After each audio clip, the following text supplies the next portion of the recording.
This is the Bear Country Outdoors Barely a Podcast. I'm your host, Doug Joyce, and with me is James Forsland and Chris Cantrell. Thanks for joining. Here we are. Welcome back to Barely a Podcast. It's been a little bit. Everybody's been gone hunting for the last month. It's time to get back here on the podcast, and boy, we got some stories for you guys. Yeah, we do. A whole month of hunting. Yeah, packed into one podcast. Quite a wild season this so far. Yeah. I have shot 2 bears, which is the first time for me that I've ever actually done that. I don't think we took time to congratulate you enough to say. I actually shot 3 bears. One Doug's got away. first 2 bear season. Yeah. And that's not an easy thing to do. First 2 big game season for me, actually. And 2 dandy bears, too. Yeah. And I can't complain. 2 different colors. 2 different colors. A jet black, jet black and a chocolate. Dark chocolate. Is Doug, I think technically he's crowned king of the bears this year, isn't he? Huh? Yeah, 100%. Yeah. I only shot one bear in the fall and one in the spring. And I shot 0 bears in the spring, and I paid for 37 bears in the spring. And didn't even make it out in the fall, so yay for me. But Yeah, you guys made up for it. Yeah. Yeah. For sure. Yeah, we caused some damage in November, that's for sure. Well, we got a bunch of stuff on the table. Let's talk about some of that stuff real quick before we jump into our stories. Yeah, we got some awesome Caribou Gear products here on the table. So shout out to Caribou Gear. They sent us some stuff. Side note, I carry their I think it's a WRX rifle shield in my gun shop.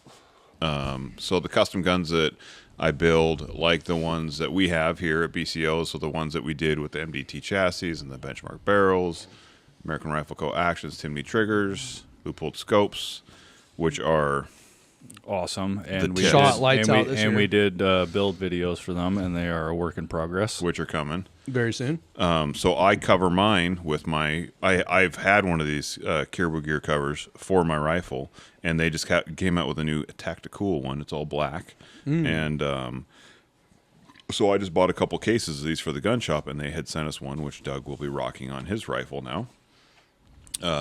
They sent us. They had some ditty bags as well, which they're super nice ditty bags. They're awesome looking bags. So they're like little, like to put like your little stuff in, like maybe your tags, maybe your like knife or a kill kit or something like that. So I have a bag like They're this. super for like lightweight. My toiletries and stuff. Yeah. And then I have a bunch of little bags in my pack. So I'll have like extra batteries in my headlamps and any of my flashlights in one. And then I'll have like... it's a good organizer to keep your pack. Especially Little for things backpacking that and stuff. go all over the place, especially if you have a pack Yep. that's one giant pocket. Maybe you could put all your coffee stuff in one, like your jet boil or something like that. with all Snacks your- or treats. It's just really nice to keep it Good for backpacking. organized. Yep. And then the hunter's tarp, which I'm super excited about. So James has one of these. He's a smaller one. This is the big one. I could have used this season. So I'm excited to put it to work. I'm actually have a couple trips lined up already for next year, which we won't talk about yet. No, not you. Yeah, I know. You naughty boy.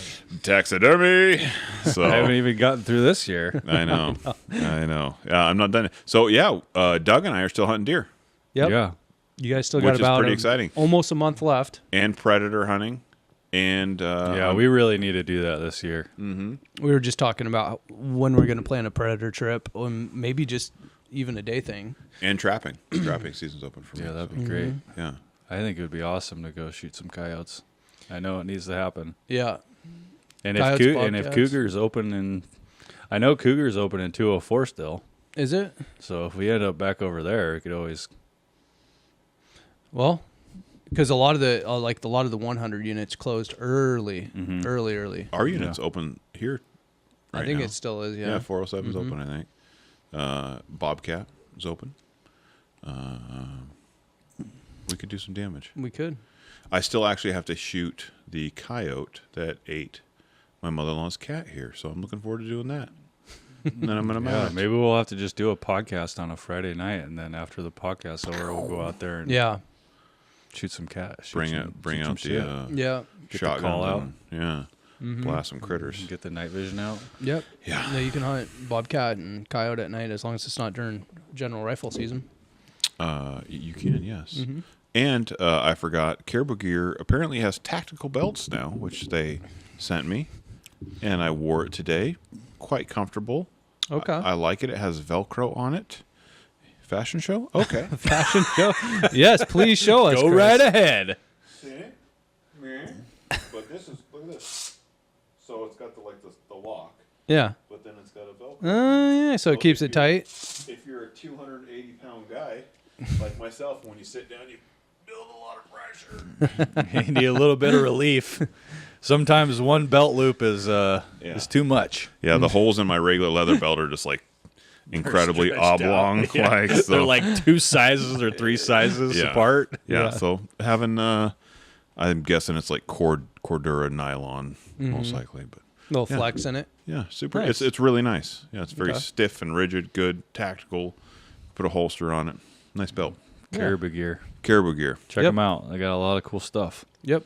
And they're known for their game bags, but they got a lot of other cool little And stuff. I used the holy hell out of the game bags. Oh, yeah, me too. We'll talk about that here in a bit, but You know, and then James is going to talk about something on the table, so we can move it because the stench of this thing. It's actually not that one. It's that one over that there. one doesn't smell as bad. Doug, smell it right now. I don't want to smell Put your nose to it and tell me it doesn't smell. I think I can smell it. I don't know if it's that one or They're if it's that one. they're freshly cleaned, but Tell us about these, James. so that the buck on the table is my Idaho buck from this year. So Nice. not Bay too Esket. long removed. And then this is a story we'll tell later. Bum bum bum. That is my Montana whitetail from this year. It smells pretty bad too. Oh, dude. Go put that outside. I can smell it from here. But what a hammer of a buck that is. We just wanted to show him off for the podcast. Yeah. But But just the difference in like size. 2 great bucks, but holy moly, the Montana buck definitely dwarfs the Idaho buck for sure. And the crazy thing is the pictures don't do it justice. No. Because, like, when you sent me the pictures or you look at the pictures online, it's hard to tell, Yeah. like, how big that Montana buck really is. Yeah. Well, and it wasn't like when me and Chris saw it, we thought, oh, that's a good buck. Like that's like it's a solid buck. Yeah. But until I walked up on it, it wasn't. I was like, usually there's like ground shrinkage where you're like, oh man, where's the buck I shot? Yeah, right. This isn't the buck I shot. You shoot a buck and you're like, oh man, that's massive, and then you walk up like, that's not that buck. No, I it was shot. reverse effect on that Montana buck, and then that on the table is My last minute mule deer from Montana, yeah. which is a good story as well. I will tell you, I did your buck a massive disservice. Doug has the same problem. You posted a reel, I believe it's called, on Instagram, of me being very excited, the buck's in the snow, and I walk up and I grab the antlers and I'm like kind of showing it off. And the problem is Doug and I are about the same size, 6'4"-ish, 280-ish, I'm guessing. Yeah. And Close enough. and when a larger man grabs a deer, right, it doesn't look near as impressive. If I was like 5'5" and 140 pounds, that deer would just look need massive. to be James's size. Yeah. Well, James isn't that small. No. But like, I mean, how much do you weigh? 180. Yeah, so he's Well, 100. 190. So he's 100 pounds less than me, and so it looks much better in a picture when a guy his size grabs a buck, which is like James is bigger than the normal person, but like imagine like the normal person, like however big, what's a normal guy, 160 pounds or something? Probably. Yeah, like nothing against the normal guy out there, but like you. Yeah. All you 160 pounders. Yeah, yeah, victim weight. I just think it looks so. I've mentioned this before. My buddy Travis Nicholson is he's a little guy. He's not. I think he's maybe 5'5", you know, like, and he doesn't weigh that much. So whenever I shot a deer, I'd be like, "Hey, dude, take a picture of my buck," and he'd be like, "Why?" I'd be like, "Because it looks way better." You will see. Yeah. Let me show you. Yeah, because Yeah. you get this big freaking blob of guy behind this deer. You know, when I sit behind it, it's like you're like, "Oh, that's okay, buck." You know, I'm like, no, like, so I have a picture on my Instagram with that buck. It's a 192-inch buck, and the buck looks like it's 150. Right. You know, and you're like, oh, that's an okay buck. That's a good buck. That's a good buck, you know? Yeah. And I'm like, no, that buck is huge. And then there's a picture of him with it, and you're like, holy shit, that's a big deer. And the same goes for your buck, because your buck is like, dude, that whitetail's a giant. Just mass. A lot of mass. Super heavy, carries the mass out. The brow tine, so it's got like, it's not a split brow tine, it's got like an extra point out of the brow tine, and it's got a hole above that. Yeah, it's got a spur coming out of that. Dude, it's that super brow cool. tine, yeah. It's really cool. It just looks old and gnarly. God, it's a killer It was buck, it was dude. an old buck, huge body. I'd never seen a deer that big body wise or that big antler wise in that area ever. I know. That's the biggest deer that had ever been They there. call me the crazy. whitetail whisper. Dude. I couldn't, dude. I shot. So this is a first for me. I shot 3 whitetails this year, 3 whitetail bucks in 3 different states, in western states. So I shot a whitetail spike in Washington, Attaboy. which, you know, but Washington. He shot like a 4-year-old spike, which is the Yeah, weirdest it's like- shit I ever Dude, seen. that was so bizarre. It was super weird. That body was like, Freaking 4-year-old deer. I'm like, that's a grown It ass was, mule dude. deer right there. You're like, no, it's a white. I'm like, It was a nah. big body deer. Dude, it was huge. I was like, this isn't like your typical yearling spike. That was definitely one of those weird genetic bucks. It just had crap genetics. Yeah. Yeah, But its spikes were as big as the base of that mule deer. I know. Yeah. It's funny. It was, dude, it was burly spike. Sorry. And then Pussy. and then my Idaho whitetail. And then I wasn't planning on shooting a whitetail in Montana because we had plans to go do some mule deer hunting. And when I saw that buck, I was like, I'm going to shoot this buck. So another whitetail. Yeah. Shot another whitetail. Dude, So it was the year of the whitetail for me, Yeah. which I won't complain because they taste delicious. I'm a big fan. Yeah. I mean, you can't really, I mean, I guess someone could argue it, but you can't argue that you put a good whitetail backstrap next to a good mule deer backstrap, and I don't think there's really any conversation for, oh, that mule deer tastes way better. I think it's definitely like just because of the forage, right? It can Like, cut down to just preference, too. yeah, it's like they I don't know, they just got a Yeah. little more like gamey, sagey taste to a mule deer, and whitetail just don't have that because They're just mild. They don't eat that. They don't eat sagebrush. So Mule deer are a little more seasoned. yeah, they're seasoned. They're extra seasoned. Seasoned. I mean, don't get me wrong. There's times that you could have like a wheat field mule deer or like an eggland mule deer that probably tastes delicious. where they're eating canola and all Yeah. that. Yeah. Or like, you know, maybe a alfalfa fed mule deer or something Yeah. like that. But you know, a prairie mule deer. yeah. But for the most part, mule deer around sagebrush here, stuff yeah. and- yeah. They're mostly Yeah. eating sage and this and that. I mean, every once in a while you'll see them down in the eggland, especially in the early season. Yeah. But they can have a strong flavor, and especially if you shoot them like during the rut. You know, like I mean, any buck during the rut's going to taste. What's funny different. is that big buck.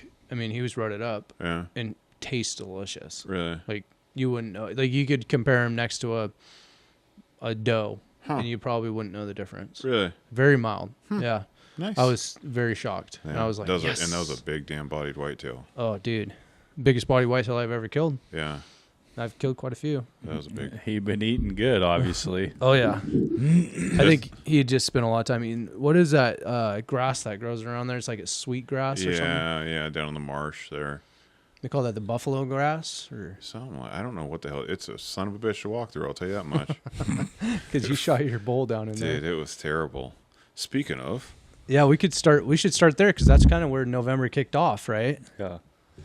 So November comes around after we had, I don't know, we spent some time out in the woods in October and chasing elk. Just don't touch your mics.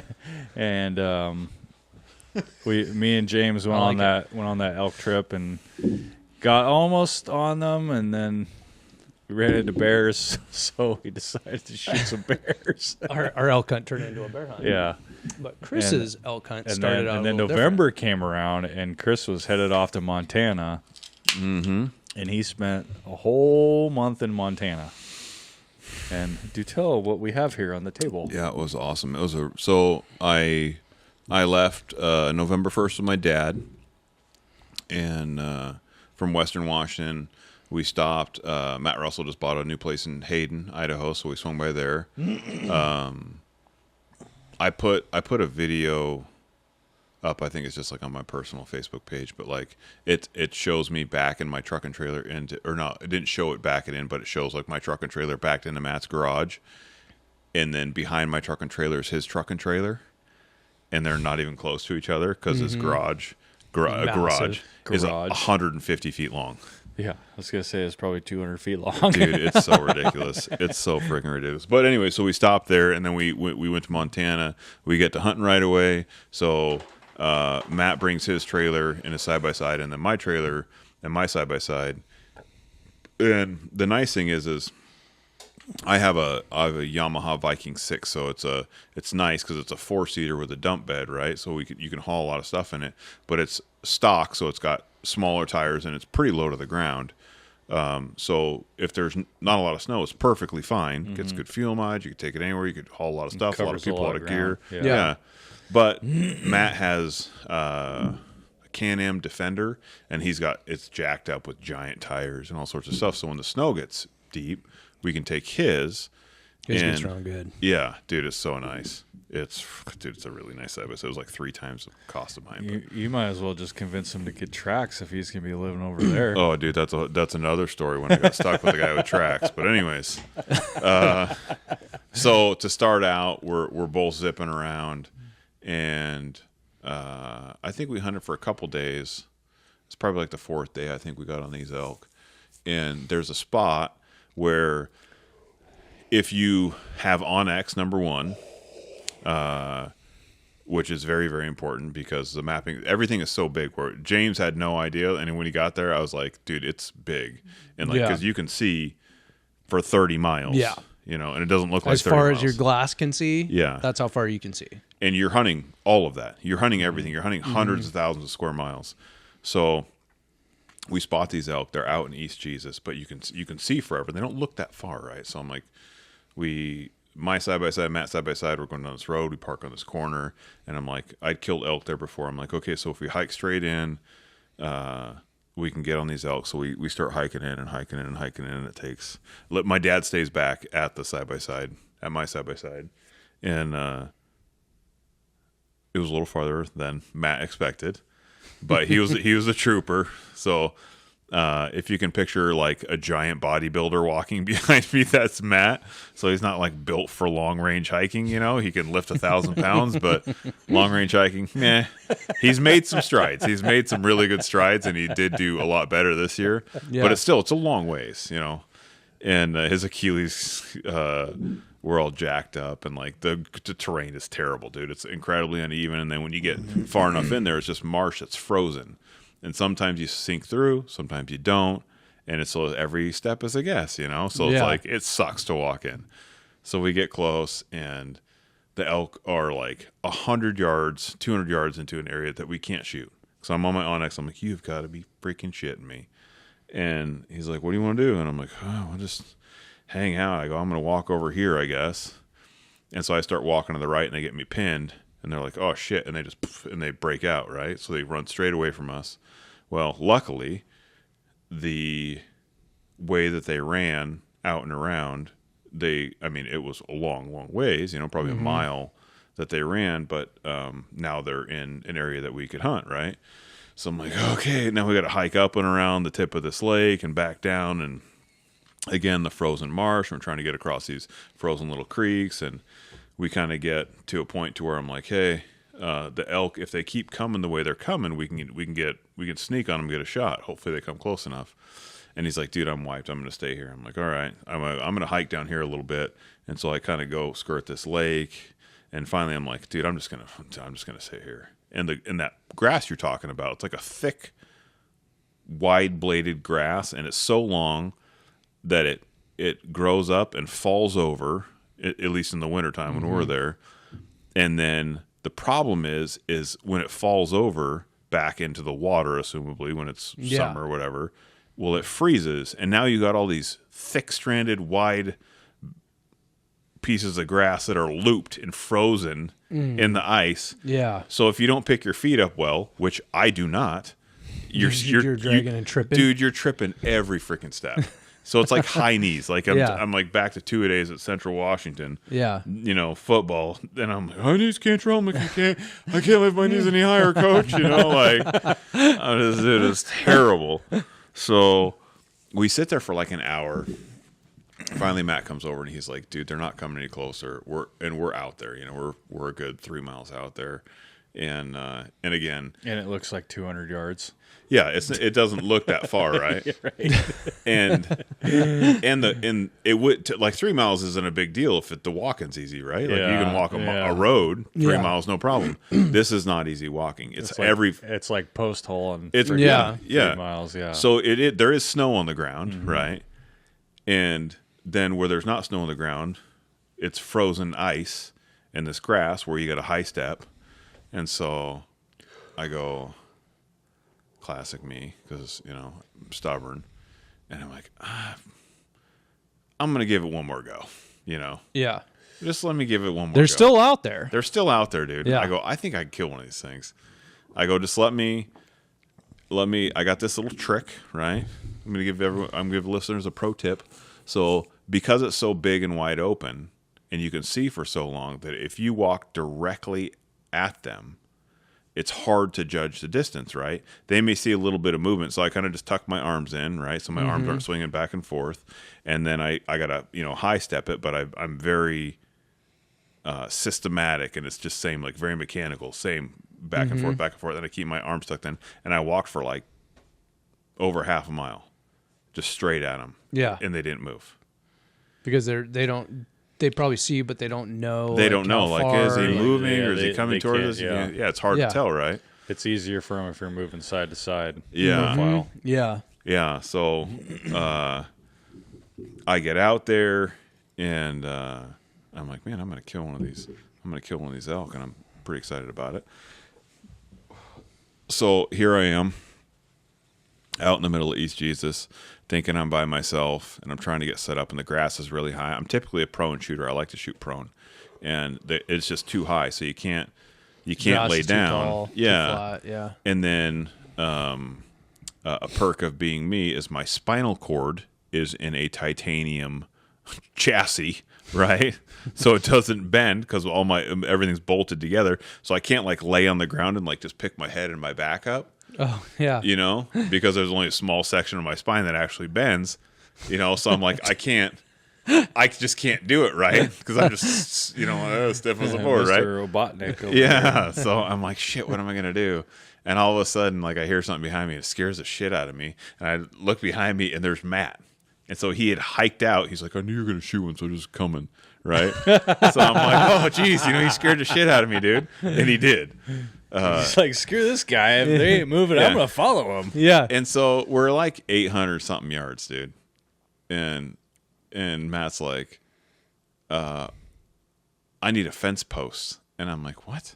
And I swear to God, we're in the middle. We've hiked miles and miles and miles and miles. And there are, I'm not kidding you, like 4 fence posts, old, like gray, weathered, checkered fence posts. Yeah. Like 20 yards away. So he goes over and leans on this fence post, and so I'm like, oh. So I get up, I go lean back against the fence post, and I got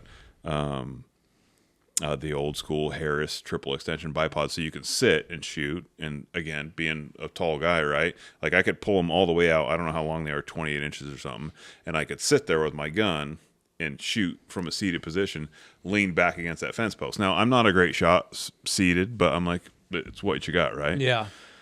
And they start moving to the right. Matt goes, that bull's 847. And I'm like, what? And so I look, and I'm like, oh, and I see this bull, and I'm like, all right. And so I'm like, and I have my dope sheet. So I have 2 dope sheets, right? And they don't correspond, and I don't know why. One's from Burger, one's from a different like BC calculator or whatever. And so I'm on there, and I'm like, I think it's going to be 19 minutes, right? So I get on this bull, and he's perfectly broadside, no cows behind him, which is tough when there's that many elk, right? Because he's clear. He finally clears, and I get back on.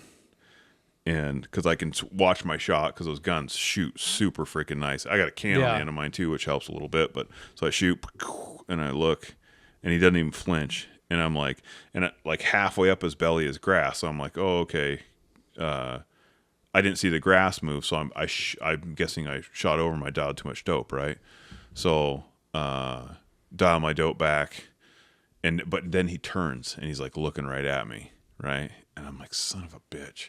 I mean, barely quartered, right? Like left to right. And I'm like, dude, I got this. And my rest felt so good, which has never happened when I'm seated, right? Yeah. And so I just settle on that front crease on his left shoulder and his hind quarters a little bit to the right. I touch off, and freaking, you see the impact, and he takes like 4 steps and dumps. Nice. And I'm like, I got him. I got him. And Matt's like, good shot, good job. And I'm like, yeah. And the herd runs off to the left, and then there's a bull on the far side to the right. And I was like, oh, there's a bull right there, Matt. And again, Matt's leaning on a fence on the top of the most rickety. It's the size of a Coors Light can. I'm not kidding you. It's not any Probably bigger. like weathered to nothing. Dude, to nothing. Yeah. Like, how can you get? And Matt's 250 It's pounds. probably a Teddy Roosevelt. Oh, dude. Yeah, probably. 100%, right? Yeah. It's right on the Continental Divide. It probably has some historic something or other. Probably a landmark. Yeah. And so Lewis and Clark's trail. and he does all that. I'm a terrible wingman, Take it back spotter. even further, Jim. So he ranges it. It's 857 yards. Of course, it's farther than mine.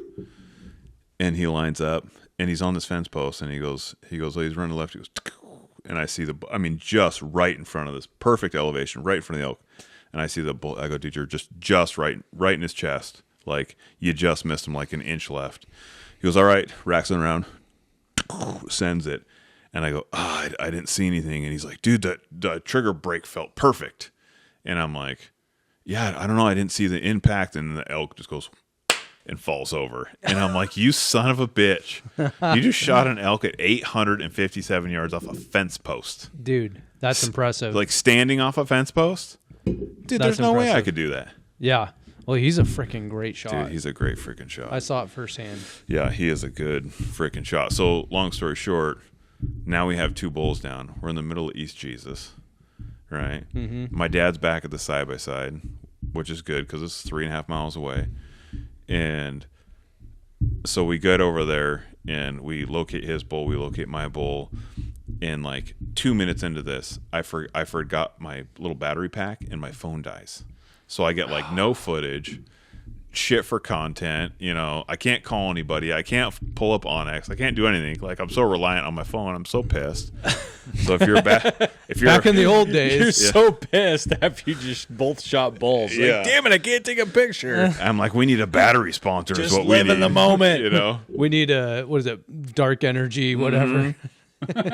Seriously, I'm just like, golly. Yeah. So I get to work on my bull, but it's out in this marsh, so it's in that grass, right? And I take my pack off, and I get all my knives out, and I'm getting everything ready to go, and I lay out. I got like a gajillion caribou bags, so I'm laying them out. And I'm like, okay, hind quarter, rear quarter, neck meat, back straps, tenderloins, getting everything figured out. I start working on this bull, and it's like the ground's making almost like a hissing, bubbling sound, which is kind of weird. I'm like, what the hell? I'm half deaf, right? Yeah. So I'm like, what the hell's that sound? And next thing you know, boom, and my boots go through the ice. Oh no. Yeah. With the dead elk? Yeah. Laying there? Yeah. Oh no. So now I have this dead elk, and it's huge. I mean, it's like body wise, it's a massive, huge bull. Like the rack wise, he was an old bull. He looks weird because he's missing his seconds. By the way, he didn't break them off. Just genetically, he doesn't have seconds. That's weird too. Which is super cool. Yes, I'm getting him mounted. I mount everything. Where are you gonna put it? I have no idea. In the gun shop. Gun shop. Yeah, it's going in the gun shop. That's about all you got left. You're gonna have to. There's not going to be clear everything out of your I lower know, shop. dude. I know. You better figure out something before Africa hits. Oh, dude, it's gonna be bad. It's gonna be bad. Well, we're gonna have to move this couch out of here for the hippo couch, Yeah. boys. You guys are gonna be lifting that day. You're gonna have to buy another house for the Africa. I know. This is my Africa house. Yeah. Let's keep it light, fellas. Let's keep it light. We don't need Yeah, to talk about okay. depressing stuff. Chris has got houses for different countries. This is my North America house. Yeah. This is my Africa. My tenants are going to move in one of my rentals and be like, why is all this taxidermy in here? I'm like, yeah, you're going to have some people come through. Yeah, you you know. gotta start. Comes with a You have house. to start filling up your Arizona house. Yeah. Yeah, You'd be like, start why is there shipping a it down there. crocodile in here? Yeah, that's the only place I can put it, honey. Yeah, so I get this bull finally cut up, and it's dark now. It's like dark, and a little bit of cloud cover. And I remember I look over. So those rifles that we have are all black. Everything's black, right? And I look over, and it's white with frost. The whole gun's white, and I'm like, oh shit, it's colder than I think, right? Right. So I'm getting after it, and I tell Matt, because he has service on his phone, our bulls are like 92 yards apart. Like, I mean, we're close. So I'm just yelling. I'm like, hey, call back to camp. Tell Dan or Kelly to call or go out to the corner, because my dad doesn't have phone service. He has a phone, but no service there, right? So go out to the corner and just tell him to take the buggy back to camp. That way he can just relax, and we'll be back, in a couple hours or whatever. And he's like, all right. So, I don't know, half hour later, Matt's yelling at me. He's like, hey, Kelly went to the corner. Your dad's not there. Hey, what are you talking about? Yeah, the side-by-side's there, but your dad's not there. And I'm like, oh, no. And to kind of set the stage here, how old is your dad now? He's almost 72. He's 72. And he's in good shape for 72, but Dude, he's got a lot of miles on him. yeah.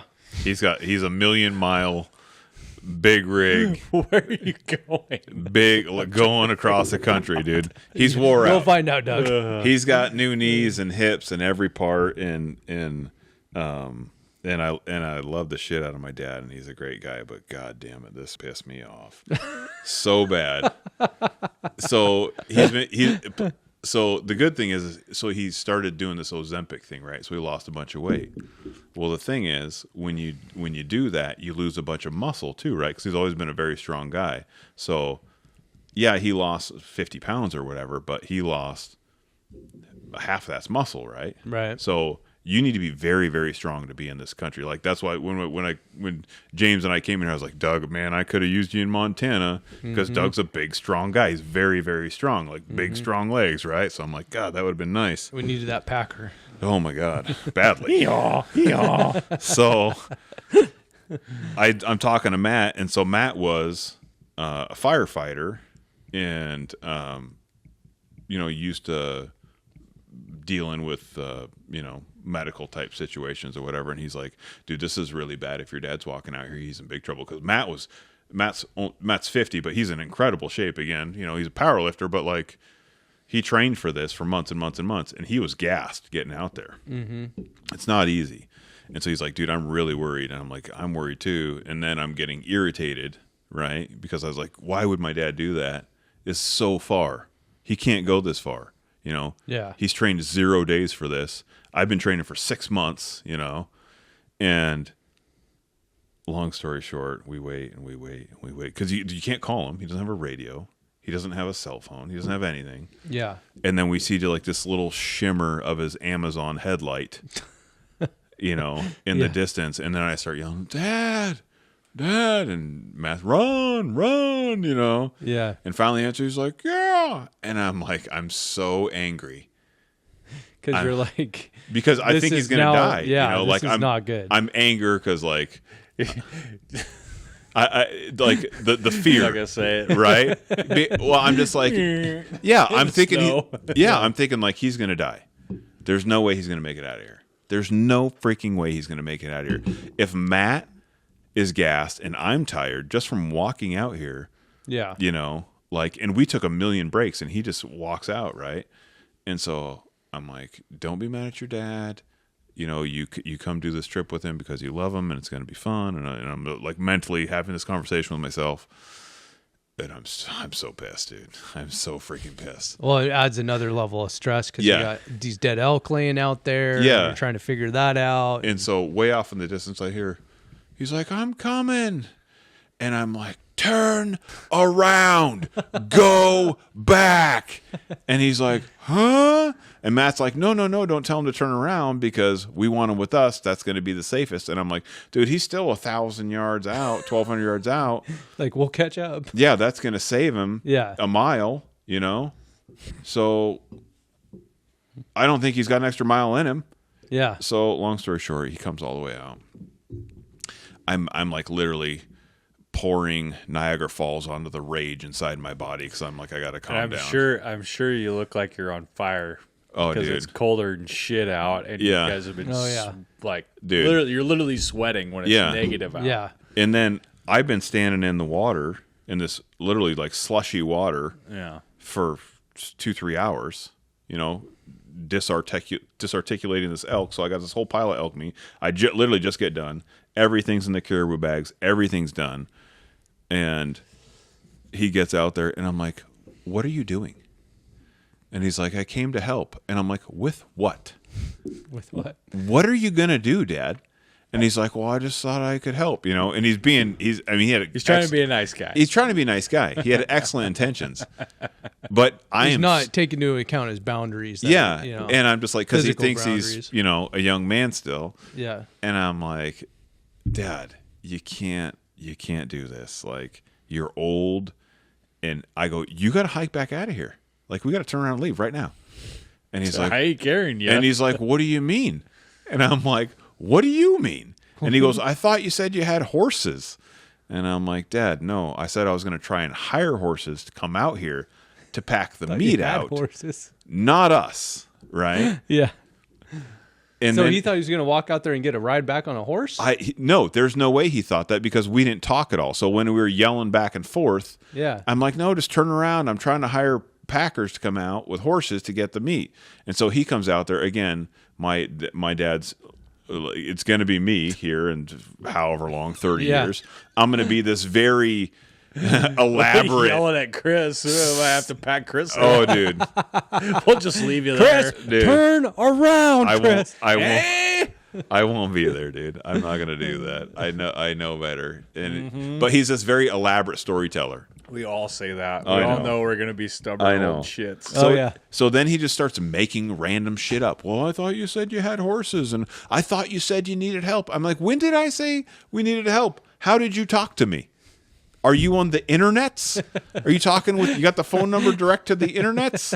I'm like, who did you talk to, Dad? You don't have a phone. We don't have a radio, And he's just like, well, I thought it was 400 yards.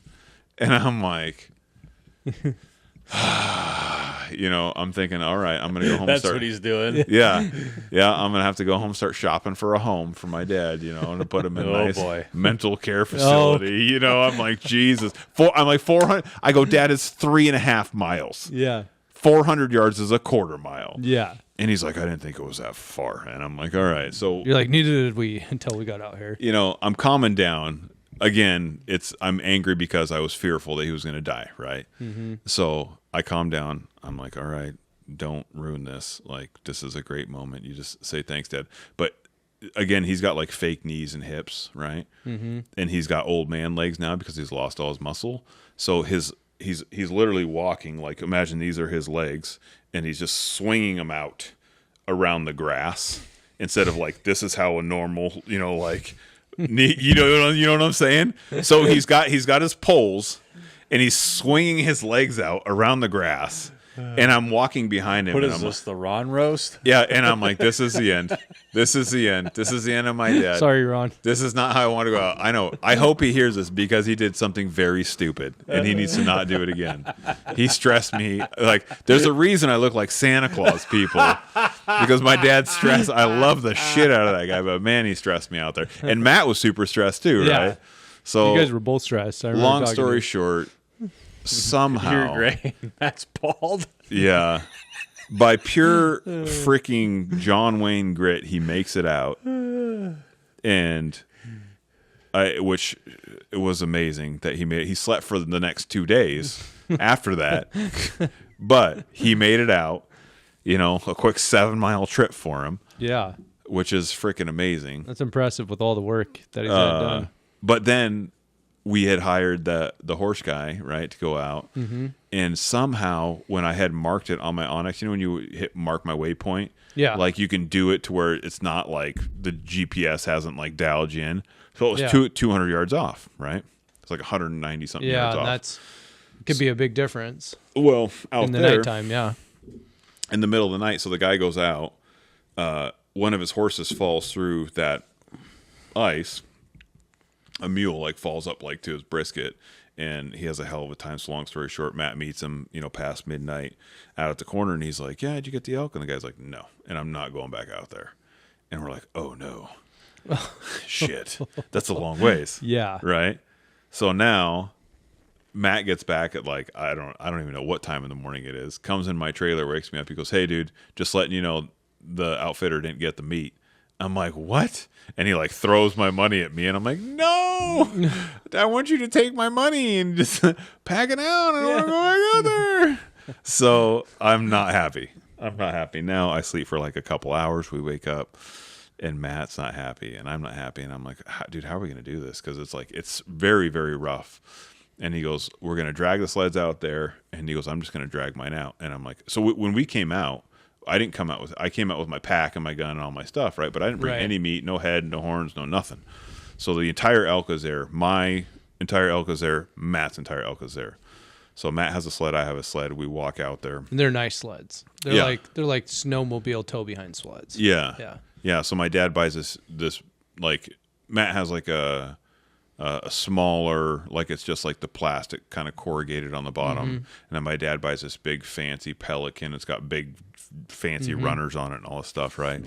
Which is great. It was nice, but there's no snow on the ground. So mine that weighs 1,000 gajillion pounds tows like dog shit, right? So I'm like empty. I'm sweating, pulling this thing through the grass. I'm like, this is gonna suck. And Matt's legs are 10,000 times stronger than mine, right? So he's just pop, pop, pop, pop, pop, and then off he goes, right? So we finally get to the elk, or we're about to the elk. He's towing his. He goes to the left. I'm towing mine. I go to the right. And there's like, you can just kind of see like little skiffs of white areas where there's like these little ponds kind of frozen where there's not grass, right? You don't think anything of it. And I'm walking because you kind of like I break through, right? Like you only break through like 10 inches, 12 inches maybe. And I get towards this, there's a white one on the left and a white one on the right. Don't think anything of it, that there's going to be anything connected in between, right? Right. Because there's grass there. It's not like, it doesn't look like a white stream. And I step and freaking go through to my waist. And you want to talk about a flailing panic mode. Just like, when imagine some meme, somebody falls through the ice or an animal, and you're like doggy paddling, like trying to get out. That's me. Chris is just breaking out. So I got this. It sounds like hunting out in the Puget Sound. Oh, dude! You're walking through the channels or walking out through the grass, and you hit one of them little channels. Those little channels are like 3 feet wide. And it's like 6 feet deep. And So that was me. So now I'm panicking. And I finally get out, and I got this 8-foot sled attached to me, and my pack and all my stuff. And you're soaked. And I had my those new Numa bibs on, which are freaking awesome. I can't wait to talk about those. But I had the sides zipped all the way down, right? And I have gaiters on and my boots. Well, the sides just fill up with water because they're wide open. So when I get up, they're like MC Hammer parachute pants full of slushy water. And I'm in like full on panic mode, dude. And I go, and I finally crawl out. Now I'm soaking wet.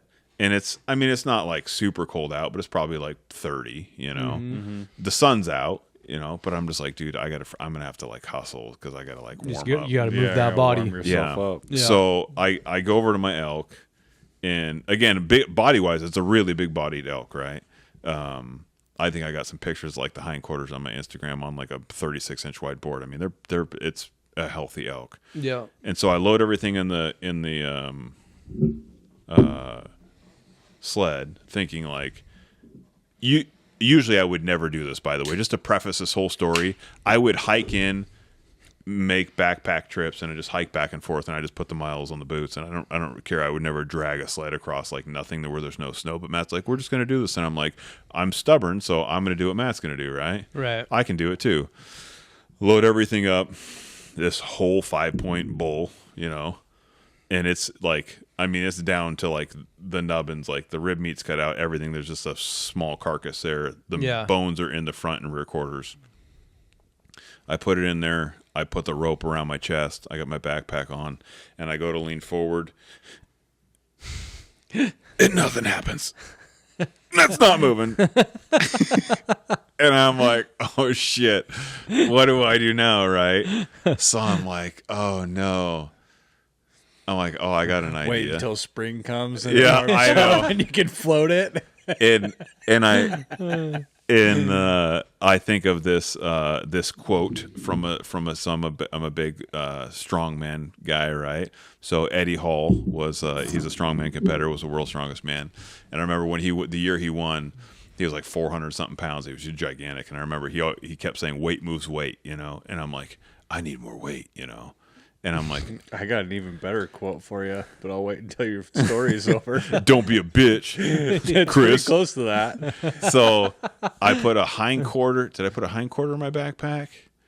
And something else. So I figured, like, if I put with my boots and my gear and my pack on, and if I figure I put 100 pounds in my backpack, I'd be 400 pounds. So I'm thinking if I'm Eddie Hall, if I'm 400 pounds, right, then I can move this sled with all the stuff in there. So that's what I did. Right, so I got like 100 pounds in my backpack, and then with all my gear, like I'm 400 pounds on the hoof. I'm like, I'm going to move this, and then it definitely helped, right? So when I rock forward, you got the momentum going. because I got the momentum and the weight, right? Now the rope cutting through my sternum didn't help. Got a little bit of a bruise. I had to explain to my wife when I got home, but it worked, so I could get it going, and then I could take like, if I'm going to be generous, I'd say 50 steps, right? And then I'm gassed. And I'm like, dude, we got a lot of miles to do. And I look over at Matt, and I'm using like the momentum. So I'd rock forward, and I'd hit, it'd hit. Yeah, and then as soon as you get going. And then my feet are bang, bang, bang, bang, bang. Yeah. Yeah. And I look over at this freaking asshole power lifter, and he's taking a step. Just imagine like 1 foot, like,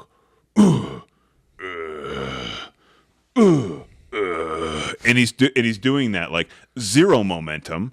Mm-hmm. He's just using straight horsepower and torque. Yeah, it's super irritating watching him pull this sled like one step at a time, zero momentum, just straight raw power. And I'm watching him pull it, and I'm just getting more irritated and more irritated. And then I look how far we got to go, and I'm just like, I'm never gonna make it, dude. At that point, you just go. You go ahead. We got a long ways to go. Oh, Yeah. dude, I know. And so You're thinking tortoise in the hair at that point. Yeah, no kidding. I should have just put it on my back and just made a Yeah. bunch of trips, but I didn't do that. That's probably what I would have done. Yeah, and so long story short, we make it out. It's dark by the time we get out. I'm completely gassed, but we got everything out, and I learned a valuable lesson that Did you guys do it in one trip? one trip, packed a whole elk in one trip. Sounds like a terrible idea. Sounds like a horrible idea. It was a big bull. Oh dude. wait, did we do that? We did that with bears. That's a little different. An elk weighs a lot more. True, but still, Dude. that pack out sucked. Yeah. That So did suck. and that's the story of my elk, and now he's here. And I as the boys know, I always say that like I want like non-typical or drop tine or something like that, and this is as close as I got, where I have this genetically Defected. Different. yeah, like he doesn't have seconds. Yep. It's got its own characteristic. I don't to know if it. I've ever seen a bull that just didn't have seconds Yeah, at just all. didn't grow him at all. Yeah. He's got And good. it's not like there's like good first. bumps there. Yeah, like it's just- where you'd think they would be. No, They're it's not just like he there. started them or Yeah. had like weak seconds. He just did not want seconds. No, just didn't want him. He said, "I'm a real bull. I'm not going to grow seconds." Yeah. I'm a So real bull. yeah, so that's my Montana elk. And what a story that is. Yeah. So my dad almost died. Matt almost killed me. And then after you guys did all that shit, you stayed the whole month, and then all of a sudden it got cold. It got real cold. We got a lot of snow. Dude, when I was there, I remember you telling me it was like -10 when you left. yeah, it was. We got a pretty good skiff when we were there. I think it was like 10 inches Yeah. or 12 inches, maybe, Yeah. It was a lot of snow, dude. in one day. It was like white out, and Chris was like, "This is a sit in the trailer day." And I was like, "I'm gonna Turn go. on the I'm at least Letterkenny. gonna go drive around." And I'd like, it was nothing we could do. yeah. You know, I saw a couple of whitetails running around like off the roads, but Yeah, it gets complete whiteout. it's just like you can't yeah. see anything. Yeah. You can see 100 yards, Yeah. if that. It's And then just the snowing drifts so come. hard. Yeah. And that's a And the whole drifts nother come, story. And then you don't know where the road is. Yeah. Yeah, me and Chris spent some time deadlifting the front of his side by side over and over Oh, again, dude. trying to get off snow drifts. Holy cow, we got stuck. And that was just in the side by side. Yeah, Dude. Yeah. James deadlifts a 2018 Yamaha Viking 6 very well about 37,000 times. yeah, So that's about how much we did. yeah. We had to do it over and over again. Oh, dude. I did see a picture. You got your truck stuck. Yeah.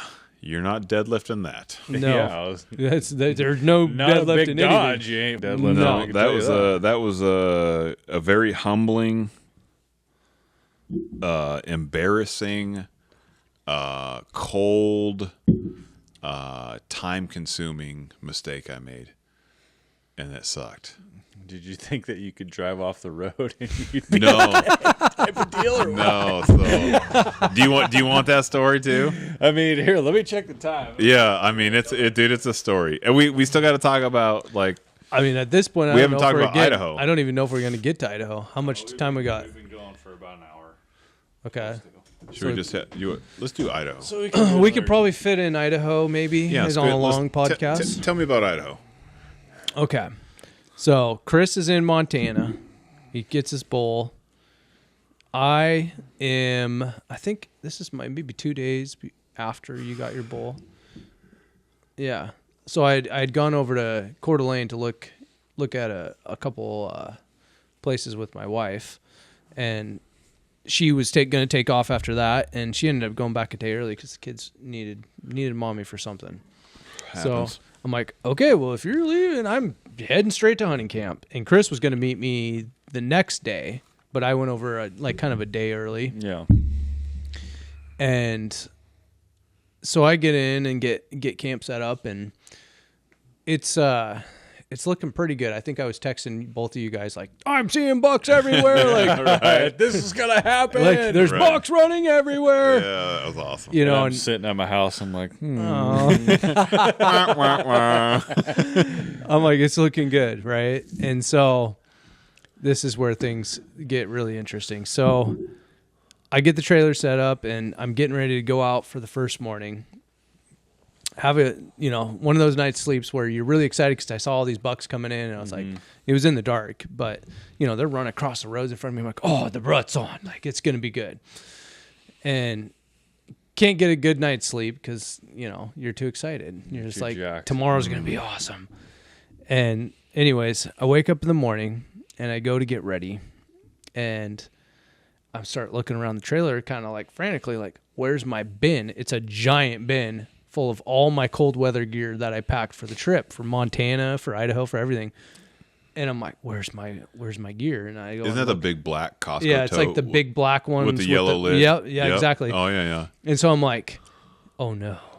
And I'm like, I don't remember seeing it in my truck anywhere. Oh no. And then it hit me. It was like, ding. It was like I had it sitting in the garage in a pile with some other stuff that I was like, I have to grab this because I try to, and usually I put it by the front door. So it's like, you cannot forget it. Mm-hmm. But for whatever reason, I was like, oh, I'm going to need this and this and this. And my guns are right here. Well, somehow in the midst of busy life, I grabbed my guns, and then something happened, kids or whatever. And I just didn't go back in the garage and grab that bin. So here I am. I have no gear at all. I have a coat from me and Doug's trip in one of my bags, which is just my puffy jacket. Mm-hmm. I have one pair of long underwear that I just happen to throw in out of the laundry in my regular clothes. And I have some jeans and I have like regular clothes. And I'm like, son of a bitch. So I'm all the hunting clothes at home. So I'm like, I do an inventory. I'm like, okay, I got this puffy jacket. I got one pair of long underwear. I have one pair of kind of hunting pants. And I'm like, I think I can make this work. I can make this work for the next 2 weeks. To suffer. I'm like, and if I can get to Montana, maybe some of those guys will have some extra cold weather gear, Right. even though they're all way bigger than me. Man. And I'm like, we're just gonna be okay. We're gonna be okay. So I head out, and I'm already all flustered. And I'm driving to my spot, and I wanted to be at the spot at first light and be hiking in at first light. And I get there about 15, 20 minutes too late, after first light, which is fine. Yeah. And I get out to go hike in, and I'm like, where the hell is my pack? I left my pack in the trailer, and the flusteredness of forgetting all the clothes in the morning, I'm like, oh my gosh. So I had to drive back. Well, as I'm leaving the spot to go back to camp, this big 5x5 runs in front of me and like stops on the side of the road. I'm like, oh my gosh, that's a big buck. I'm like, what do I do? And I'm like, should I shoot this buck? Should I not? This is like first 10 minutes in the morning, basically. And I'm like, should I shoot this buck? I'm like, man. Part of me just didn't want to end the hunt right then, right off the bat, because I hadn't even hunted yet. Yeah. It was like in a road deer, I'm like, I'm like, I'm going to pass this buck. I think I can do a little bit better. And then it was a nice buck. Doug's like, yes, please. Yeah. I'm like sign 10 me feet up. off the road. Sounds good. Yeah. Throw it in the truck. Well, and Back so to camp. as fate has it, I make it about 50 yards down the road, and another buck runs out in front of me and stops perfectly broadside and just stands there for a long time. Like I got out, like put crosshairs on him, was like, ooh, that's a good buck too. But it's not as big as the one I just passed, so now I can't shoot that buck. And so I was like, okay, I need to get back to camp and grab my pack. Doug, blouch, blouch. So I go back, I grab my pack, and I turn around and go back, and I hike the morning, and like I see a few small basket bucks. I see a couple decent little baskets, and I'm like, nothing as big as the first one I passed up. Yeah. And so I'm like, okay. So your expectations are high. Yeah, You're passing up yeah. everything that you could put in the freezer, and I'm like, I could have shot lots of these bucks, right? And I'm like, tomorrow will be the day, right? So I hunt that whole day. Ended up not seeing anything in the evening that was worth shooting. Yeah. Saw a bunch of deer. I mean, I probably saw like 60 deer that day. And then the next morning, I get up and I hunt, and I don't think I saw any bucks. No, I saw a spike and maybe a little 2-point. And then I'm hiking back, and I'm like, I got to get back because I'm going to go meet Chris. Yeah. And because Chris is going to be coming in. I don't know for sure if he's gotten all the information he needs of where to meet and all that. So I'm like, I'll just go back. I'll get a hold of him and make a nice breakfast lunch, like a brunch, so that we're ready to go and field up for hunting in the evening. With Yeah. some man-moses. Yeah.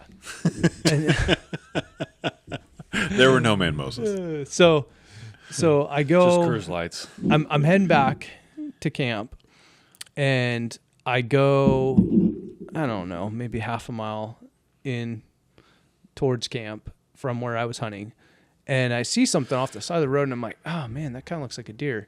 It's like the whole stop, back up. I get out. I'm like, I get my glass on it. I'm like, oh, it's not a deer. And then about right when I'm like, oh, that's not a deer, this buck blows out. Like he was standing basically in the ditch, in the brush, right off the road, and just blows out and starts taking off. And I'm like, oh, big buck, big buck. And I'm like, and I'm just like, oh, grab my gun. And I grab it. I'm trying to throw a round in it. The buck's just doing this, boom, big whitetail leaps, boom, boom. And I'm going, bah, the whole time trying to jam a round in, bah, trying to get him to stop, bah. Finally, I'm like, this thing's going to be gone. It's usually about the fourth or fifth hop is when they stop and Yeah. take a look. Right. Well, that's about right. And he gets to where he's just about to crest over this little tiny knoll. Mm-hmm. And right as he gets to the top, I have my gun finally loaded, and I'm throwing it up, and he slows down, and then he stops and gives me that look for a second. And I'm like, it's like he knew, though, like, crosshairs on. Right. And he starts to jump and take off again. And just as he starts to jump and take off, I just kind of swing with him and just shoot. And I'm like, I think I got him, but I don't really know. You know, he just disappeared. And then a 300 Ultra Mag, the recoil is just like, and he's like, you don't know what happened afterwards. Yeah. And so I'm like, oh God, please help me have hit that buck. That was like kind of not the best shot that I wanted to take. And so I go up there and he is laying there dead, and he's got a bullet hole or an exit hole in the side of his neck, the size of a cannonball, because I hit him right here in the neck, and then it hit bone. And of course that 300 Ultra Mag with those burgers, dude, just like, and he was toasted. Yeah. But big bodied, nice 5x5, heavy horn, like for Super his nice age, buck, you know, yeah. like it was a great, like not a monster buck, but like a really nice, respectable whitetail. Yeah. And so I was super jacked. So I'm like, oh, I gotta hurry and get this back to camp and get it going before Chris gets there, so that when he pulls in, he's like, oh man. Yeah. So I do that. Buck down. Yeah, and I get it. Like Chris pulls into camp as I'm finishing up, like bloody hands, like just finishing breaking him down. Yeah. And I'm like, yeah, we got this buck. And we do the fist bump. Like, he's like, good job, dude. You know, and I'm like, you ready to go hunting? Dude, it was awesome. It was like, I washed my hands. I think Chris is like, I need a snack or something. And so we had a snack. Probably. And then literally. How far of a drive was it? 9 hours. From Montana. From Montana. Yeah, dude. I mean, it was like, Dude. It's deep in Montana. Dude, 9 hours, yeah. And I was going, allegedly, a little over the speed limit and may have gotten pulled over in Montana. But I had He got pulled over in Montana. I did going. Isn't the speed limit like 80? I was going Montana? 88. Yeah, I was going 88 in my pickup. Well, the problem is my truck cruises at 90, like no problem, right? So I'll just set cruise control. So I'm like, I bet you if I go 88 instead of 90, I won't get pulled over. And I'm going and I crest over a knob and I see the car, you know, in front of me on the side of the road. I'm like, so I tap my brakes, I pull over to the fast lane to go around, you know, I slow down to like 79, go around, whoop, whoop, lights come on. I'm like, oh, son of a bitch. So I pull over and I'm like, crap, where's all my stuff? I haven't got pulled over in 10, 15 years. I don't know, you know. I don't think I've ever been pulled over in that truck, you know, literally since I bought it, new 2015. So I pull over and I'm like, crap. I open it up and there's like a 5-inch wad of Les Schwab, you know, yellow envelopes. And I'm like, I think there's a registration in here somewhere. And I roll the window down and I look over in the cutest little gal who's barely, her head is like at the top of my door handle, right? And she's got to be like 30, you know. And I'm like, oh God, like that poor girl out in the middle of nowhere. Yeah, and she has to deal with my shit. And I'm like, ma'am. And she's like, sir, you know why I pulled you over? I'm like, I have no idea. I have no idea. She's like, well, I did catch you going 88. And I'm like, I didn't know this truck would go that fast. And she's like, license registration. So I give her a registration. This is no bullshit. I give her a red registration from 2018. And I'm like, that's the only one I got in there. Yeah, because you do everything online now, right? Yeah. And then she goes, "You got insurance?" And I go, "Ma'am, it's on my phone. You know, it's like a Allstate thing. You know, I got like, you know, a bunch of cars and houses, and also it's in the phone somewhere. You know, I just gotta, you know, I'm like shaking it like I'm gonna get the file out. You know, come out of there, damn it. And she's kind of smiling, and she's being super sweet with me, you know. And I'm like, all right, you know, like I'm like, just be nice, don't get a ticket, you know. Like, you know, not a divorce, but not a ticket. Like, you know, ride the lines, right? You know. And so she's like, and you could tell she's like, now she's like taking pity on me because I got my Santa Claus beard on, so she probably thinks I'm 100 years old. She's like the senior citizen here. Yeah, so she goes back to her car and she comes back, and now I'm on the phone with my wife on like speaker on the truck, you know. Yeah. And I'm like, honey, what's the password? And they're trying to they're sending a code to your email. I need the code, And the lady walks up and she's just like shaking her head like, this guy's just good night. Just a shit show. This old man. Yeah. And she's like, I'm going to let you off with a warning. And I'm like, oh, thank you so much. Oh, it still never showed her my insurance because I couldn't get it up on my freaking phone. Still don't know the damn password to get into it. I guess that's the trick, huh? Yeah, but yeah, Just act like an old man. Just dye my beard white. I don't know how to work this. I don't know what I'm doing. Let me call the internets. This speedometer is digital. Dude, my hands. Yeah. So I got pulled over and didn't get a ticket. So hey. But you made it in record time. I did. Because you showed up at about noon or 1, maybe. So we had enough time for that evening hunt. Yeah. And you could pick it up from there. Yeah. And so I super excited that I didn't get a ticket. I got up at 5 that morning and left so I could make sure to get there. And because I'm not going easy on them. I'm like, they're running like crazy. Get over here as fast as possible. There's deer everywhere. It's Deermageddon. I'm like, because I've seen like 3 deer in Montana since I've been there. So I get there, and I'm just like delusional, right? I'm running off like 5 hours sleep, and I've been driving all day, and he's like, all right, let's go. I'm like, okay, let's go. And I think, I don't know if I needed a coffee or something to eat, but we get packed up. We hop in his truck, right? Park mine, hop in his truck, get my rifle, get my backpack. And he's telling me about like having no clothes and everything. I'm like, oh my God, dude. Like, it's going to be interesting. Yeah. All my stuff is 2X or 3X. So I'm like, they're not going to fit you, buddy. I don't know what to do. You have to go to Walmart. I feel really bad, So we hop in the truck and we're just on the side of a dirt road, right? So, but he backed in, so we pull out and take a left, right? Little dirt road, Yeah. Middle of East Jesus nowhere. Like we're up on top of this. We're in like literally nowhere. I'm like, how did you find this place? And he's like, oh, and he pulls up and the road kind of goes up and it bends around like this, and we go around and it starts to go down. And so we've been driving in the truck for all of 30 seconds, and James goes, there's a big buck. And I'm like, huh, what, huh, what? He's like, what am I doing? And I'm like, my gun's in between my legs. It's not loaded.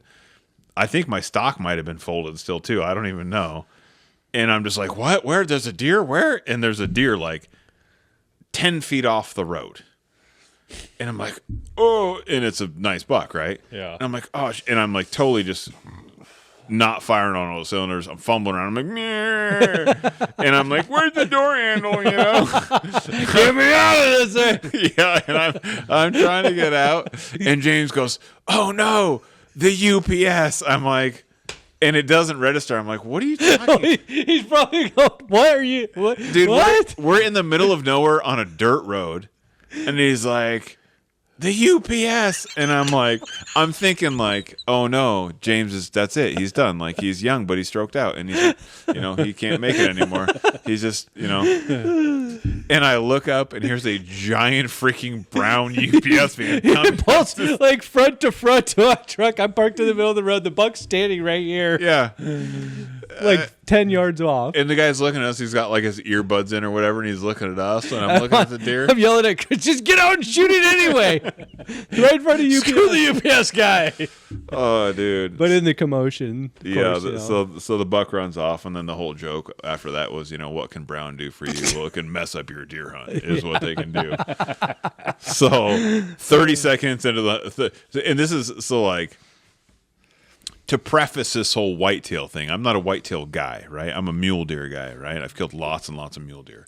I've killed like 2 whitetail, I think, my whole life.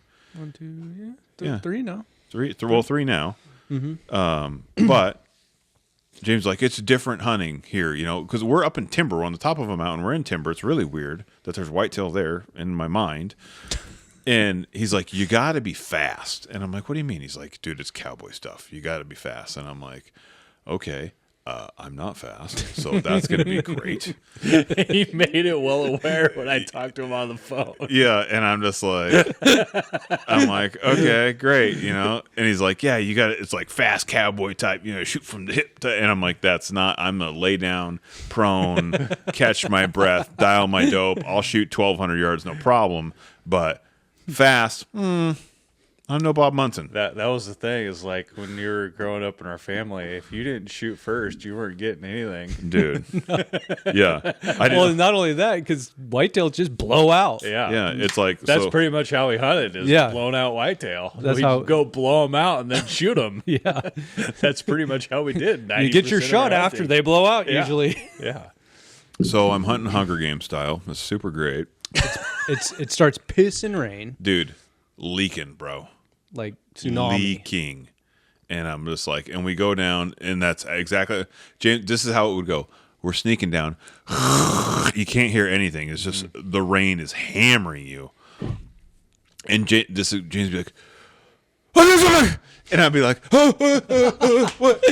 where? And I see one flash of a whitetail kind of through the rain, and then the deer's gone. He's like, oh, that was a nice buck. I'm like, what? We I can see like a one flash. There was a little bit of a white tail. I think. Oh yeah, it was a 4x5. It was about 137-inch deer. Yeah, a little kicker on the. Yeah, it was a nice buck. I'm like, so we go again. There's a buck, and I'm like, and I get up, and now I'm not even seeing him now. I see like a flash of something. I'm like, well, where? He's like, oh, it was a nice, it was a little smaller buck. It was a nice buck though, nice buck. I shot that buck, and I'm like, I'm not even seeing him. How are you seeing these deer, dude? And this happens multiple times, multiple times, and then we got to hike down this, or not hike. We're just walking down this, like, dude, this I'm gonna call it a cliff. So we hike down this cliff. It's raining. The road is just straight clay, so if you step on it, you eat shit. So I'm like, oh, I'm gonna do the smart thing. I'll hike off the road. So I go to hike off the road, and all of a sudden I'm just airborne. I don't know what's happening. I'm just airborne, and my Canatrax are hitting me in the side of the head, and I just and it land. I'm like, oh. I'm laughing so hard. Oh, dude, it hurts so bad. And I'm just laying there. I'm like, I fell down. Oh, God. I saw. Where's your life alert at? Dude. Press the button. So I roll over and get up, and I'm hoping like he didn't see, and I look over, and he's like muffling his laugh, and I'm like, this is bullshit. This sucks. So we finally, and there's deer in the bottom, so those big shocker, they blow out. We get down to the bottom. We watch those deer kind of run off, and the rain lets up a little bit, and so we're walking down this little skidder road. My internals are bleeding tremendously, and I'm like walking, and I'm looking. It's thick though. It's like thick, and like I don't see anything, and it's like just before dark, so it's like I don't know if you know this, but dragons don't see very well, at dusk. So I can't see anything. And James is like, I see him looking at something. I just walk by that spot. I didn't see anything. So and like, I see him start to pull his rifle out of his backpack. And next thing you know, this deer materializes. It's two deer. And the one deer is a gigantic buck. Mm-hmm. Huge buck, way bigger than the buck I shot. Mm-hmm. Like, and he blows out, dude, and blows out. And so then I get my gun and I pull up and I'm trying to get on him, and I'm watching where the doe goes, and I have no idea the range is. And like the deer, because the whitetails are smaller, right? So I'm trying to like, oh, just about that far, right? And so I pick a gap, and the doe goes through it, and I'm guessing it's like 300 yards or something. So in my mind, I'm like, I'm gonna be like, this far, and I get set up right where the doe went through, and as soon as that buck comes through, I'm gonna touch off, right? And I'm getting ready, and I shit you not, he jumps through the gap. Like the doe ran through the gap, right? He jumps, and he jumps, yeah. Boing! So the whitetail hop. Yeah, and all I see is hooves going over my crosshairs, and I'm like, oh no! you know, because the gap's like, it's as wide as a deer. Yeah. Yeah. And it turned out at like 310 yards or something, right? So I'm like, there's no way I was going to get a snapshot. So, long story short, now I have to walk all the way back, soaking wet. It's at this point we're like soaked to the bone. And it's dark as dark, pouting the whole ways. Like, I'm not fast enough to shoot these deer, you know? And so I go back. We're staying in James's little trailer, so I got to like hang my stuff up everywhere. By the way, the bed that you put in there, very nice. The foam? Oh, dude, Memory foam? I slept like a baby.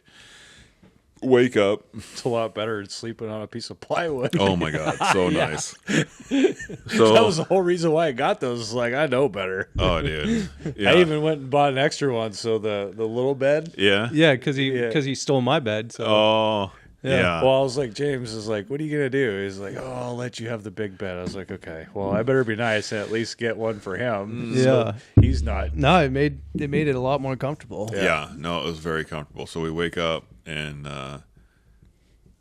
did we go out? Yeah, we went out. We hunted the morning. We hunted the morning. I think we only saw like some does. Some does. Maybe. I think we saw a couple small bucks. We saw that. Oh yeah, because we tried to go out and we said we'll just drive around this morning. We'll glass some areas. Yeah. We saw that one spike, Oh yeah. that dandy spike. Yeah. Was it? I don't know, Chris. That's a pretty nice spike. It was a yeah. Why is its butt so light colored? And it's pretty good spike. It's a pretty good spike. It was about a 600-pound spike. Yeah, and then we went back and we had deer heart. Oh, dude. breakfast. So he cooked me up. It was probably the best deer heart I've ever had. It was incredibly tender, very tender, which was shocking considering you killed it the day before. Yeah, whitetail heart. Yeah. So we had whitetail heart, and he made these mashed potatoes It's just like diced potatoes. diced potatoes. Yeah. Onion, jalapeno. Oh, dude, it's so good. Dude, the jalapenos are so hot. In that Oh, they trailer. were so hot. Burning my eyes. So he feeds me this big meal, and again, like I'm like an 8 hours of sleep kind of guy, and I'm running off like not 8 hours, and so I'm like, man, I could use a nap. And James looks at me like, you pussy, and I'm like, I guess I don't need a nap. I think I said if you really need to take a nap, I guess go for it. And Yeah, He's just like I'm just Yeah, like, So I had a baseball coach in college. His famous words were, "Don't be a pussy."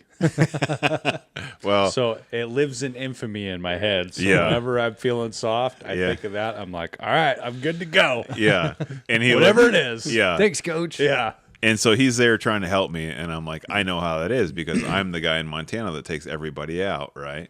So I'm just like, all right, I can do this, you know, I'll sleep when I'm dead. So we have this fantastic meal. I don't take a nap. I'm tired as shit. We go out, and I'm like, James is like a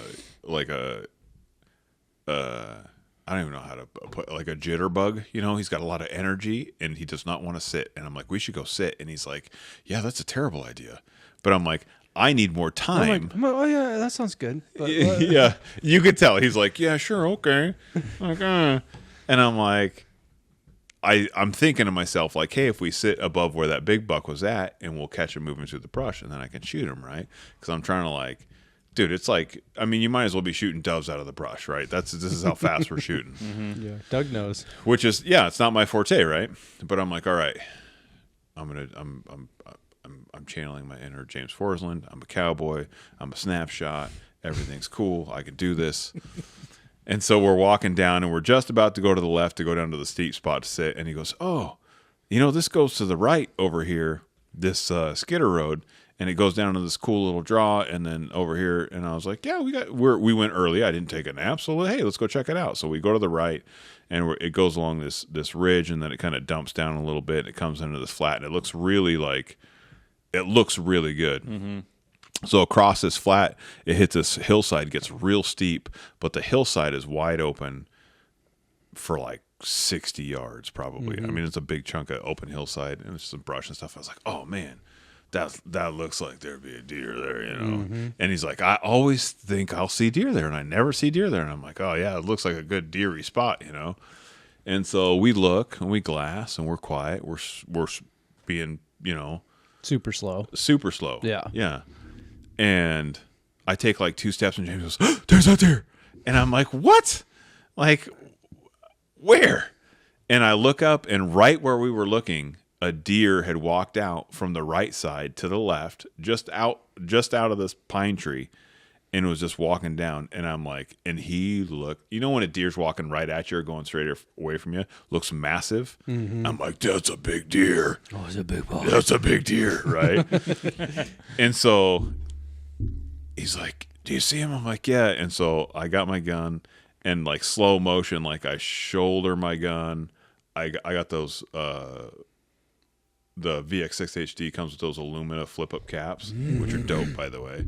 So like double thumb, like pop both caps front and back, and I get on the deer, and in my mind, I'm thinking, pull your bipods out, take a knee, sit down, find a rest, all this, and James is to my left, vibrating at a frequency I can feel, right, and I'm like, cowboy.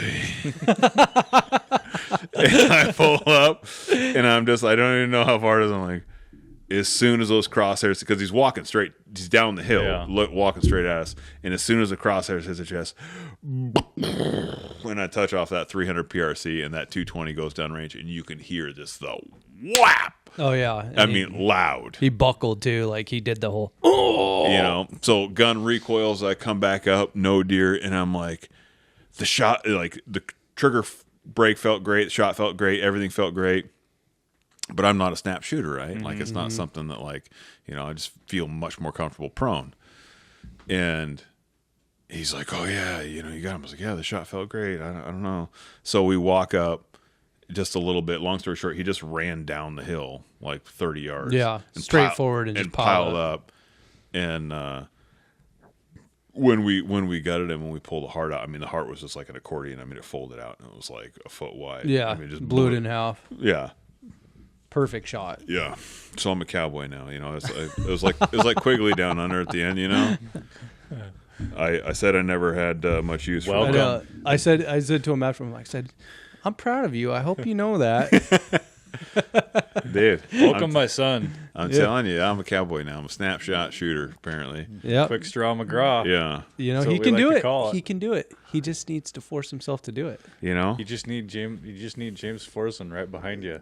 Shoot it! Shoot it! Shoot it! Shoot it! Shoot it! Shoot it! Hey, to my defense, I didn't do any of that. Yeah. I just sat there quiet. Yeah.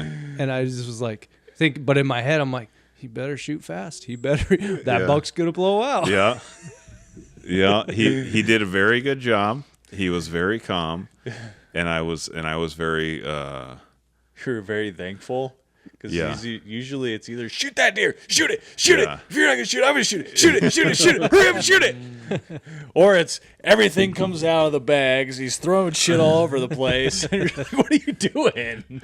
it was, Yard sale. Yeah. it was, you know, it was tough because the day before I ate a lot of shit sandwiches watching those deer run away, you know, and I was like, Yeah. okay, like I got to be fast. I got to be like really fast. Yeah, it was a good prep for. It was super for good the prep, moment, right? yeah. Yeah.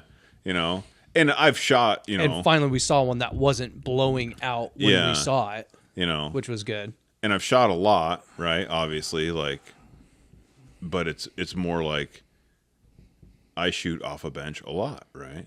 That's what I do the most. Now, you know, going back to the day of 475 years ago, like when I used to shoot birds all the time. Yeah, I mean, it's. So I was like, okay, go It'd back almost be good to like go do that kind of shooting know. just to keep up. Like, look at Matt Russell. Yeah, I think that's why Matt was such a good shot this year because he shot 5,000 shotgun and rounds he's this fast. year. Like he's good on that. Like Yeah, just pull quick up. shot. Yeah, so Yeah.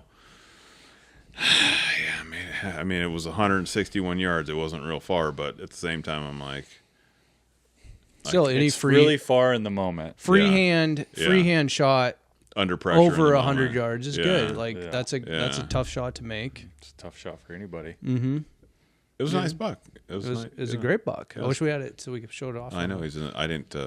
We purposely didn't. I didn't cape him out and skull cap him because James wanted a picture of the buck side by side. So he's in my freezer.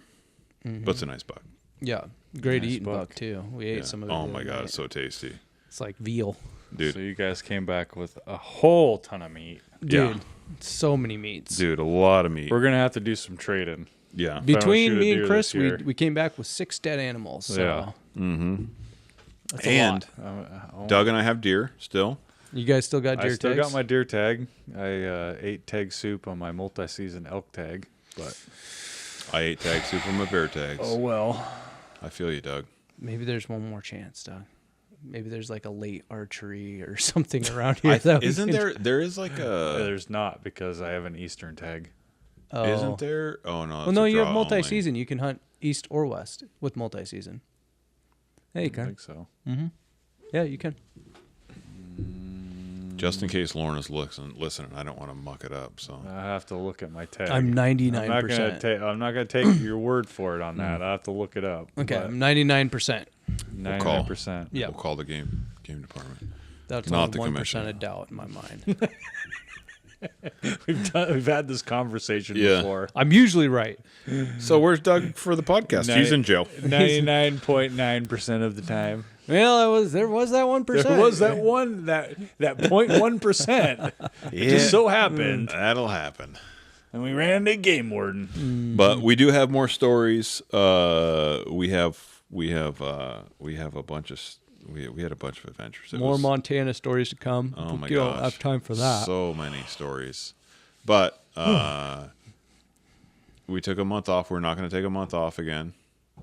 Unless November is just that month. it's just a month. November's a busy month. I would It's always- assume everybody would be doing the same this Yeah. time of month, or Yeah. if you're a hunter, you're I feel obviously like not. September, October's usually hit and miss. Like we do a lot of hunting in those months too. Yeah. But November is usually like It's hot and heavy for me. between all of us, we're usually doing a lot of Yeah. hunting. So James had informed me that our Instagram link tree was taken down by Instagram or something. yeah, like they that? deleted it. They just said that we violated their something. They didn't give me any explanation. They just deleted it. Thank so. you, Instagram. Freaking Nazis. So, Doug is going to put some codes. Yeah, We're I'll gonna start try- putting them at the end of the podcast. Yeah, because we have discount codes for like American Rifle Co. We have discount codes for Caribou Gear. We have discount codes. Do we have a Montana Knife Company discount? No, but we have we have a Numa. Oh, 20% Numa. off Numa. Okay. Yep. So yeah, we have some discount codes for you guys. It helps to save money. Yeah. I mean, you're going to buy the gear like we do anyway. You might as well save some money at it. Yeah, 100%. And you should go get some Caribou Gear game bags because they are legit. They we are use the legit. shit out of They're them this legit. year. Yeah, and I'm looking forward to doing. Doug and I are going to do some reviews. We'll drag James into it if he has some time, which he will after the first of the year. Yeah, but we have a bunch of review videos to do because we have a bunch. I hammered the absolute crap out of a bunch of stuff, and so did Doug and James on a couple other items that I did not hammer. So I'm looking forward to getting some of that stuff up and showing you guys what we Yeah. did. I have some good reviews coming for Numa. Yeah. I really, their clothing performed pretty good for me this year. I mean, I rocked a lot of the light gear. You guys got to use some of the cold weather Yeah, stuff. I've been rocking the Torrent Series bibs and the coat. Dude. I rocked that for the late season, and it's been. Did you like it as On much as point. I did? I loved it. I loved it too. I have never liked any new cold weather gear as much as, and I have like how many different brands, you know, I have like the Kuyu and Cabela's, and money wise, it doesn't matter, right? Like I'll just buy it if it's good. I was jealous of the bibs. I have one bad thing about the bibs, and I think it really comes down to basically where they have the shoulder straps. The shoulder straps that always fall off my shoulders. I had to cross mine. Yeah. Yeah. Yeah, that's Yeah. the only negative thing. That's I could the say only thing about I it. had too. Yeah. Yeah. And I just had to cross them and then snap them. Well, you know, to keep 'em compared on. to the bibs that I had, I think you guys were good. I ended up using his dad's Yeah. Ron Cantrell bibs that he left me. Thank you, Ron, by the way. Yeah. You saved my ass. My dad left this cute little note like, "Hey, Chris and James," because he left while we were in Idaho. Left you these clothes. Hope they work out. Love you, Papa Ron. You know, and I'm like, And it was just enough, right? oh yeah. Oh, yeah. Just enough to get Yeah. you through. It was Yeah. enough to get me through. They were baggy, of Yeah, course, of course. you know. And I had to just cross over my. Throw a couple extra pairs of underwear. Oh, dude, on and it it's all it good. saved my ass though, Yeah. because like when it's 0 degrees or -10, Dude, it got cold. like what I had wasn't enough. It got really cold. So I just I think I did it like 1 day or 2 days, and I was like, I can't do this anymore. It's too much, and I got wet too. So Yeah. then after that, like when I shot my elk, I was laying in snow for an hour in those bibs, which saved my ass. Otherwise, I wouldn't have been able to do that. But we'll get to that story later. Strong work, by the way. Good job. All right, Doug. Been one hell of a November. More to come from. More to Hopefully come. We can shoot a couple blacktails before the season's over. Mm-hmm. Hopefully get out and do some predator hunting. Mm-hmm. Take out some coyotes. I know I grabbed one of my cameras last weekend over in a spot, and I have probably 4,000 or 5,000 pictures of deer and even coyotes. Oh, The really? amount of pictures of coyotes I had is insane. Yeah. And I didn't even touch the tip of the iceberg of all the pictures I went through. Yeah. Really? It's Get after it, it's people. mind-boggling. Yeah, Start we need to get out and shooting shoot some some coyotes. coyotes. Yeah. Yeah. It's pretty out of control. Save some deer fawns. Yeah. Well, we had a good old time. It's been a little bit of a while since we've gotten together and had a podcast, but until next time, stay humble and hunt hard, guys.